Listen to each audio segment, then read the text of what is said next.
ქრისტიანობა გეუბნება, რომ შენ კი დაიბადე დროსა და სივრცეში, მაგრამ შენ შეგიძლია გახდე მარადიული არსება. ეს რას ნიშნავს? მარადიული არსება მას კი ანიშნავს, რომ იცოცხლო 1000 წელი, მერე კიდე 1000, მერე მილიონი წელი, მარადისობა ნიშნავს დროის მიღმიერ ცხოვრებას, ეს არის ტრანსცენდენტული ყოფიერება, რომელშიც მხოლოდ ღმერთია. ანუ ღვთაებრივ სიცოცხლეს ნიშნავს და ჩვენ ეს არ ვიცით რა არის.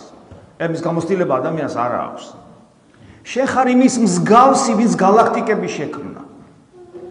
მეცაც ვიტყვით, შენ გაგ ბუნება, რომელსაც ღმერთი აძლევს ღვთის ტაძრის სტატუსს. და ღმერთი, რომელმაც გალაქტიკები შექმნა, მამაძე და სულიწმინდა. სწორედ ის ღმერთი შემოვა შენს მისტიკურ სიღრმეში. შენ ხარ არსება, რომელსაც მისტიკური სიღრმე აქვს. აი, ცხოველს არ აქვს მისტიკური სიღრმე.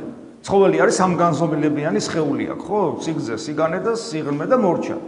ადამიანს გარდა ამ სამგანზომილებიანი სივრცისა აქვს მისტიკური სიღრმე, რომელშიც, აი, დავით მეფსალმუნი ამ მისტიკურ სიღრმეს უწოდებს უფსკულს, რომელიც ღვთაებრივი უფსკულის მსგავსია. ფსალმუშიც არის უფსკული უფსკულს ხადის, ანუ მოუწოდებს. მე უფსკული, რომელსაც ვერაფერი ვერ შეავსავს ღმერთის გარდა, მეორე უფსკულს, ანუ ღმერთს მოუწოდებ, ღმერთს ვესაუბრები.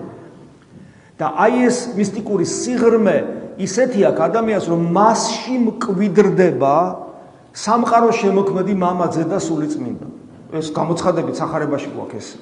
გესმით რაზეა საუბარი? და წმინდა სვიმონ ახალი ღვთისმეტყველი ამბობს, რომ თუ ადამიანმა ამ სიმაღლეს მიაღწია, ჯერ კიდევ ხორცში მყოფი ადამიანი, ხორცში მყოფი. არვა ჯერო არ გარდაცვლილა. ჯერ კიდევ ხორცში მყოფი ადამიანის შინაგანი სამყარო, გული, ხან არის შუამუცელი. შუამუცელი და გული სინონიმებია. ეს ნიშნავს სწორედ ადამიანის მისტიკურ სიღრმეს და არა ანატომიურ გულს.